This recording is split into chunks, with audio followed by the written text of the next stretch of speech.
GCAS portal જેને લઈ અને વિવાદ સર્જાવા પામ્યો છે।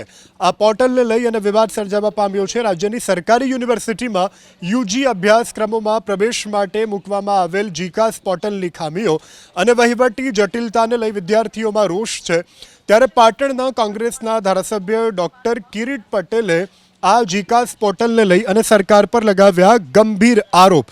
ડૉક્ટર કિરીટ પટેલનો આરોપ છે કે કેટલીક સરકારી યુનિવર્સિટીઓ સૈદ્ધાંતિક મંજૂરીના બહાને જૂની અને સ્થાપિત કોલેજોને પ્રવેશ પ્રક્રિયામાંથી દૂર રાખવામાં આવી રહી છે, જેનો સીધો ફાયદો ખાનગી યુનિવર્સિટીઓને થઈ રહ્યો છે। ડૉક્ટર કિરીટ પટેલે એવી પણ માગ કરી કે જો સરકાર કોમન પ્રવેશ પ્રક્રિયા અમલી બનાવવાની હોય તો તમામ ખાનગી યુનિવર્સિટીઓને પણ ફરજિયાત આ જ પોર્ટલ હેઠળ જોડવી જોઈએ। ડૉક્ટર કિરીટ પટેલે રજિસ્ટ્રેશનની મુદતમાં 15થી 20 દિવસનો વધારો કરવાની સરકારી અને ગ્રાન્ટેડ કોલેજોને અન્યાય કરતી નીતિ બંધ કરવાની અને યુનિવર્સિટીઓ માટે મજબૂત કોમન વહીવટ નીતિ બનાવવાની માગ કરી।